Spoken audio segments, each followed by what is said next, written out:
everyone, I am Vidya from Varanda Race. Today we are going to discuss 16th rule of 120 rules of grammar. See, ನಾವು ತುಂಬಾ ಸಾರಿ English ಅನ್ನು ಓದ್ತಾ ತುಂಬಾ mistakes ಮಾಡ್ತೀವಿ. For example ಇವಾಗ ನೋಡಿ, the all books of the library were stolen. So ಈ ತರ ಓದಿದಾಗ ನಮಗೆ ಸೆಂಟೆನ್ಸ್ ನಮಗೆ ಕರೆಕ್ಟ್ ಅಂತಾನೆ ಫೀಲ್ ಆಗುತ್ತೆ. ಬಟ್ ಆಕ್ಚುಲಿ ಕರೆಕ್ಟ್ ಫಾರ್ಮೇಷನ್ ಏನು ಅಂತಂದ್ರೆ first all comes then noun. So all the books of the library were stolen. This is the correct formation of the sentence. And second one nodi, all the city is filled with the garage and dust anta ide. See, ನಮಗೆ ಇದು ಓದ್ತಾ ಏನಂತ feel ಆಗುತ್ತೆ, okay sentence correct ಆಗಿದೆ ಅಂತಾನೆ feel ಆಗುತ್ತೆ. But correct formation ಏನು? See the old plus noun.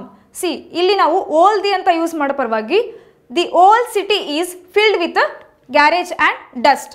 And the third one is all the students. The all student anta ಓದಬಾರದು ಯಾವಾಗಲೂ, all the students ಅಂತ ಯೂಸ್ ಮಾಡಬೇಕು. And then last one is the all students. All the student ಅಂತ use ಮಾಡಬಾರದು, the all students ಅಂತ use ಮಾಡಬೇಕು.